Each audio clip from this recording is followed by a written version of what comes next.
আসসালামু আলাইকুম রহমতুল্লাহি ওবারাকাতুহু।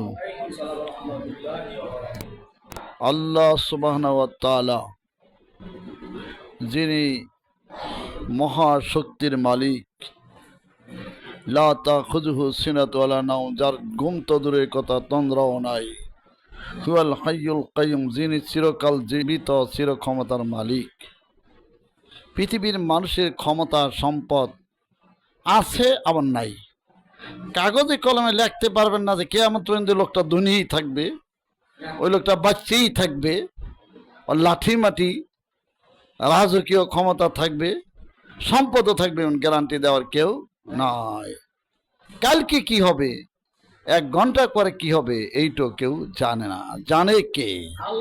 আল্লাহ সুবহানাহু ওয়া তাআলা। এই জন্য আমাদের সবচেয়ে আশার সঞ্চয় হলো আমাদের যত কিছু, আল্লাহ পিছনের যত ভুল ভ্রান্তি, সামনে যত বিপদ আপদ ভুল ভ্রান্তি, তোমার কাছে পানা চাই, তুমি এটা পারো। কারণ আমার সামনের জীবনটা কি হবে, পিছনের জীবনে কি হয়েছে, এটা আমি জানি, কেউ জানে না। এজন্যই তো আমার কখন কি ভালো মন্দ এটা জানেন আল্লাহ। আমার জন্য কোন আইনটা উপযোগী এটা জানেন আল্লাহ। আমার সমাজ ব্যবস্থা, আমার ব্যক্তি, আমার পরিবার, আন্তর্জাতিক বিশ্ব কি হবে এটা জানেন আল্লাহ। আর যারা এইটা আল্লাহর বিধানকে না মানে তারা জালেম হয়ে যায়, তারা মানুষকে মারতে মারতে শেষ করে দেয়। ওরা মানুষ মারার জন্য অস্ত্র বানায়। দেখেন না, এই যে ফিলিস্তিন মুসলমানদেরকে মারতেছে, ওই আমেরিকা আবার সেখানে সাহায্য করেছে। কিন্তু বেটার মতো বেটা ইরানের আয়াতুল্লাহ আলী খামেনি জবাব দিয়েছে। আপনারা অনেকে ভাবতে পারেন, শয়তান বুঝাইতে পারে যে মুসলমান বইয়া বইয়া খালি সুবহানাল্লাহ তসবিহ টিপবে আর সারা পৃথিবীটা বেঈমানে লুটটা খাইবে। এটা নয়। ইসলাম হলো এমন একটা জীবন ব্যবস্থা, বাতিল যখন নাকি আপনার আল্লাহর জমিন আইসা মানুষদেরকে নাফরমানের দিকে নিয়ে যাবে, তখন এই আশরাফুল মাখলুকাত, সৃষ্টির শ্রেষ্ঠ জীবেরা সেটাকে নির্মূল করার জন্য যা লাগে, অস্ত্র লাগে, শক্তি লাগে, তা কিছু তারা করবে। এই করতে যায় তাদের জানমাল যা কিছু ব্যয় হয়, সেটা আল্লাহর রাস্তায় জান্নাতে যাওয়ার একটা ব্রিজ, একটা রাস্তা হয়ে যায়। সুবহানাল্লাহ। ওই বৈরাগ্যবাদ নবীজি শিকার নাই। নবীজি নিজে সিপা সালার মোহাম্মদ রসুল্লাহ, যুদ্ধের ময়দান নিজে সেনাপতি। নবী মোহাম্মদ রসুল্লাহ সাল্লাল্লাহু রাষ্ট্রের প্রধান গভর্নর, প্রধান দায়িত্বশীল দেখাই দিয়ে গেছেন আল্লাহর দিন কায়েম করতে। এই জন্যই তো নবীজি যখন কলেমার দাওয়াত দিতেন, বেঈমানেরা পাথর মারত, তাকে প্রতিরোধ করত। দেখেন একই কলেমা, কেউ দাওয়াত দেয়া কয় লা ইলাহা ইল্লাল্লাহ, গাট্টি পুস্কা বুড়িয়া লায়, হেরা আরো দেয়, হেরা আরো ফুলের বিছানা দেয়, গরু দেয়, বুরকি দেয়, ছাগল দেয়, ইত্যাদি বইরা দেয়। আর নবী মুহাম্মদ সাল্লাল্লাহু আলাইহি ওয়াসাল্লাম দাওয়াত দিচ্ছেন, তারে ওই সমাজের আবু জেহেলরা কি করল, তার বিরুদ্ধে ক্ষেপে জেলের ভিতরে শিয়াবে আবু তালেবে 2.5 বছর পাথর মারলো তাইবের। কারণ কি? ওরা দেখেছে মোহাম্মদ যে লা ইলাহা ইল্লাল্লাহ বলে, অর্থ তো বুঝতো, লা মানে নাই, ইলাহা আইনদাতা, জীবনদাতা, মৃত্যুদাতা, ব্যক্তির আইন, সংসদের আইন, সবকিছুর আইন দেওয়ার মালিক একজন, তিনি কে?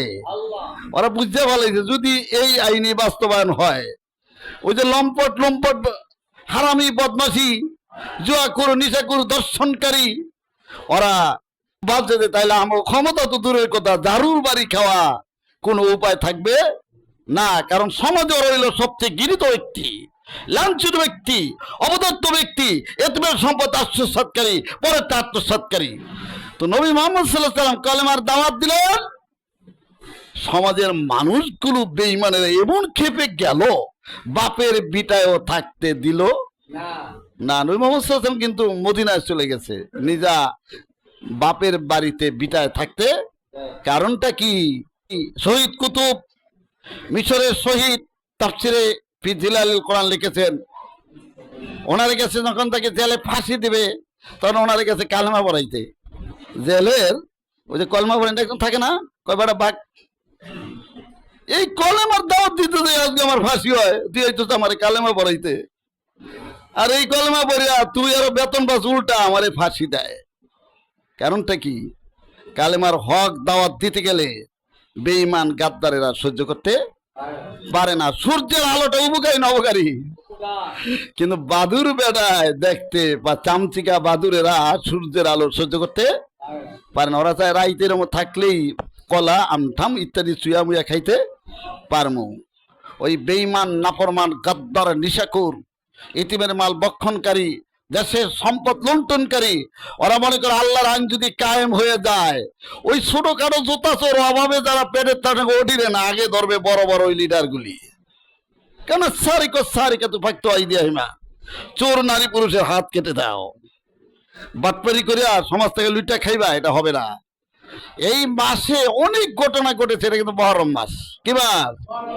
হিজরি নববর্ষ। আমার খবর নাই, আমরা জানুয়ারি আর বৈশাখে নববর্ষ ডোলটা করবি দিয়ে পালন করি না। বুঝবিল্লা কোন ওরে জাতি কপাল পোড়া। ইসলাম বিরোধী কোরআন বিরোধী বেদাত যারা চালু করে, যত লোকেরা করবে, মরার পর ওদের কবরে সব বুঝবে। যেটা একটু মাথা ঝুল দিছে, কাকা কি কন, আমার দিকে একটু দেখছি আনতে দেয় না, হ্যাঁ এটা ইশারা দিয়ে যা। আবার ইমাম সাহেব যদি কিছু আরে হেরা তো জীবন বেড়ে কইয়া যাইবে, ওই যেটা যা কইছে ওই যার কারণ আল্লাহ ধরবে। ইন্নাল্লাহ আলিমু বিজাতিস সুদূর, আল্লাহ দিলের খবরও জানে। ইয়ালামু খায়নাতাল আয়ুন, চক্ষু বাঁকা করে কি কও এইটাও আল্লাহ বোঝে জানে।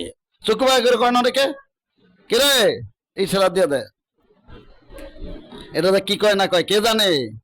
আল্লাহর সিসি ক্যামেরা ফিট করা। এই জন্য সমাজ থেকে অন্যায় দুর্নীতি দারোগা পুলিশে বন্ধ করতে পারবে না, বন্ধ করবে কলিজার ভিতরে যদি ওই মহান সত্তার ভয়ে থাকে। আল্লাহ আমাদের সব জায়গায় দেখে এবং আল্লাহর সিসি ক্যামেরা ফিট করা আছে। তাইলে কেউ নামাজ পড়তে কোয়া লাগবে না, রোজা করতে কোয়া লাগবে না। গেলে আমি নামাজ পড়ি না পড়ি, ওযু করি, গোসল করি না, দোকানে বইয়া কাটাই না, গল্প করি, গোসল করি, ওইটা সিসি ক্যামেরা উঠতে আছে। কার ক্যামেরা? আল্লাহর সিসি ক্যামেরা।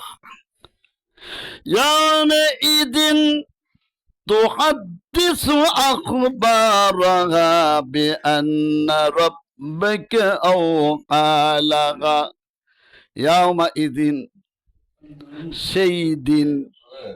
যারা বাংলা পড়া জানো ছোট, যারা তোমাদেরকে স্নেহ করে বলছি, যারা বয়সে বড় আছেন তাদেরকে শ্রদ্ধার সাথে বলছি, এই আশরাফুল মাখলুকাতে মানুষের যে সুন্দর ব্রেন দিছে অন্য প্রাণীরে দেয় নাই।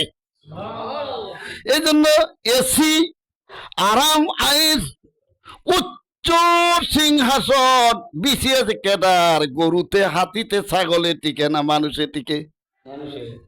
দেখছেন নি বলে অমুকের গরুটা আনছিল 5 লক্ষ, এটা বলে বড় একটা ইঞ্জিনিয়ার রে হইছে। ওই তালুকদার গোষ্ঠীর গরুটার মানে একদম তালুকদার ধরে না, আল্লাহ ধরেন, মাতব ধরেন, বলে হ্যাঁ গো গরুটারে জেলে লেগে গেছে, কেল লিগা আরেকজনে গরুরে গুতা দিছে। কোন গরু জেলে নিতে দেখছেন? গরুর বিরুদ্ধে মামলা হয়েছে? হয় নাই, মানে ভুলও দেয় না, কারণ ওটা আশরাফুল মাখলুকাত না। ওটার উপরে আল্লাহ এই জন্য দায়িত্ব দেয় নাই। ওটার আল্লাহ নামাজও তো ফরজ করে নেই, ওটার আল্লাহ জাহান্নামও বানায় নাই। বলো তুই যদি চুরি করো, ডাকাতি করো, হারামি করো, বদমাশি করো, তোর এ হবে। আরামও হয়ে জন্য, বেরামও হয়ে জন্য। ওই দেখ না বড় বড় মন্ত্রী যেমন ক্ষমতা, আবার যখন রিমান্ড আরম্ভ হয় তখন হ্যাঁ আবার শাস্তি ভোগ করে, অন্যরা কয় ভালোই করছি রে। সুতরাং আমরা আশরাফুল মাখলুকাত, সৃষ্ট জীব, সৃষ্টির শ্রেষ্ঠ জীব। এই জন্য আমি বলছি যারা লেখাপড়া জানেন, আমি এখন টেবিলই বই রেখে দিই, এই টেবিলটা থাকে বাংলা বইগুলি, আপনারা ওই চর্চা করবেন, পড়বেন। একটা শব্দলায় 10 দিনে পড়বেন, না পারলে আমার জিজ্ঞেবেন, আমি টাকা চাইব না, বলে আমার একটু কইয়া দেন দি এটার অর্থটা কি। আমি আপনাকে একটা অর্থ বলি, দেখেন জানেননি? দিবস জামিনীর পরিবর্তনে আমরা এমন এক জায়গায় যাইমু আর জীবনে ফিরে আসতে পারবো না। কার কখনো আমিও কইতাই না যে আমি ওয়াজ করে বুঝাই, আমি কইতাম না যে আমি আরো 10 বছর বাঁচতাম। 10 সেকেন্ডে আমারও গ্যারান্টি, আমিও গ্যারান্টি নাই।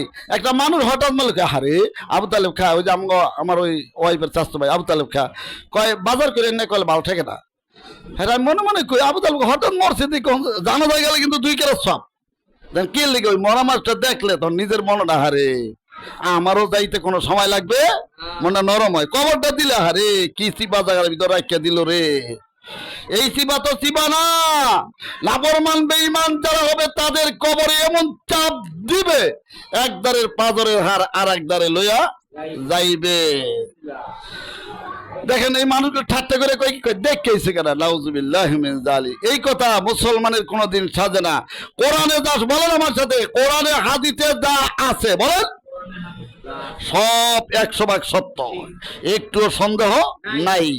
লা রাইবা ফি, লা মানে নাই, রাইবা মানে সন্দেহ। কোরআন এর ভিতরে কোনো সন্দেহ আমি নাও বুঝতে পারি, শয়তানের দোকায় বেরায়, কিন্তু সব সত্য, সব কি।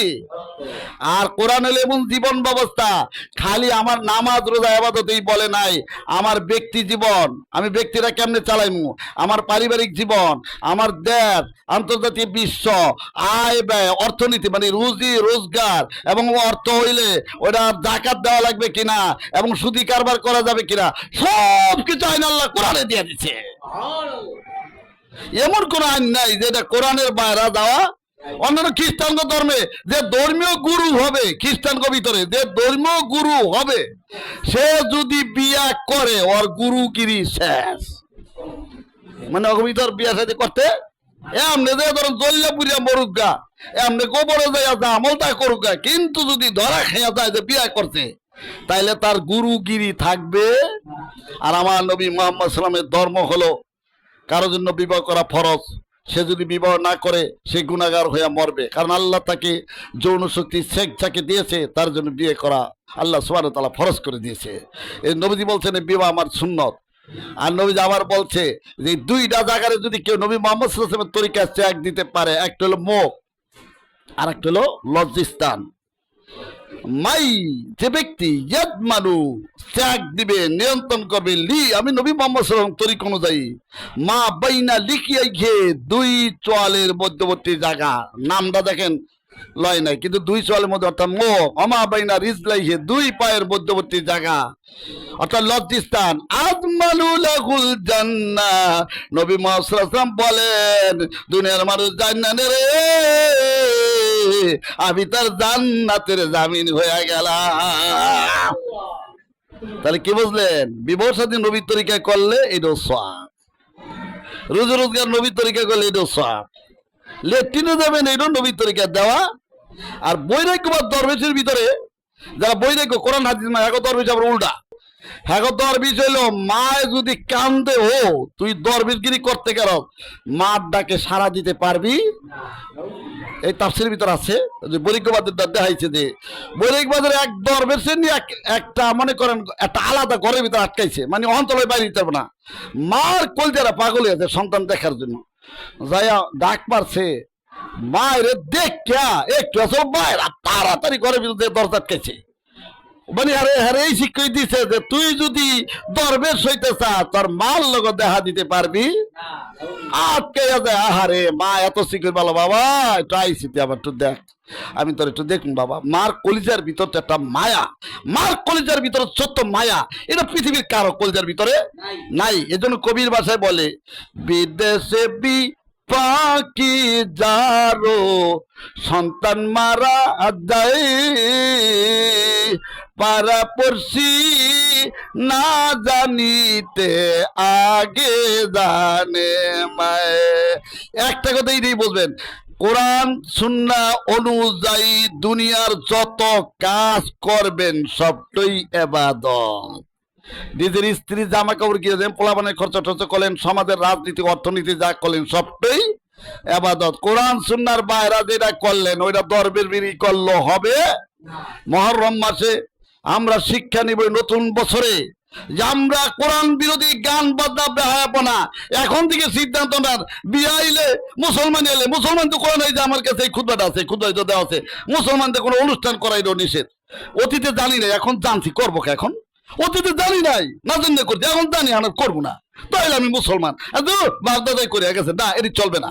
বাপদাদা করে বাপদাদা তখন আর কবরে বাপদাদা করে বাঁচা যাবে না। তখন সন্তানেরা বল আল্লাহ না জাল হুমা তা তাকদামি না পাড়াইয়া পাড়াইয়া জাহান্নামে যাইবে। আজ যদি এই সন্তানদের কলিজার টুকরো দম জাহান্নামে শিকল লাগাইবো, তোলারা কইবো আল্লাহ ওই বুড়িয়াটারে, ওই আমার বাবাটারে, গার্জিয়ানটারে ধরো, না এলে আমরা ওরে না পাড়াইয়া জাহান্নামে যাইমু। আল্লাহ সুবহানাহু ওয়া তাআলা আমাদেরকে মহরম মাসে 1 তারিখ কিন্তু আইসা পড়ছে, এই জন্য আমরা বেশি বেশি ন্যাক কাজ করবো। এই মাসে রোজারও কিন্তু অনেক সওয়াব, কেউ যদি ইচ্ছা করে 10 দিনও রাখতে পারে, আর না পারলে 9 তারিখের রোজাটা রাখলে অনেক সওয়াব। 9 তারিখে আরেকটা মিলেই নেবেন। আর নামাজ ভুলো ছাড়েন না, ভুলো ছাড়েন না। যদি ছাড়েন জানাজা আপনার কাজ হবে না, জানাজা অন্যরা দিবে, ফেরেশতারা লাঠি গুতে পিড়াইবো যে বেটা তুই 5 ওয়াক্ত নামাজ পড়ছ না, ফরজে কাবে আরেকজনের দিয়ে আদায় করে গেছ, অনকে আমরা জানাজা দিব না? আমরা তো দিমই, আমরা তো দোয়া করি, মরলে তো সবাই মা লাগে আল্লাহ সবাই মাফ করে দেন, কিন্তু নামাজ ছাইরেন না। এটা ছাড়ার যদি অধিকার থাকতো আমরা ছাড়তাম, আলেম ওলামারা ছাড়তো, কিতাবে থাকতো, ছাড়া যাবে না, রোজাও ছাড়া যাবে না। আল্লাহ সুবহানাহু ওয়া তাআলা আমাদেরকে আমল করার তৌফিক দান করুন।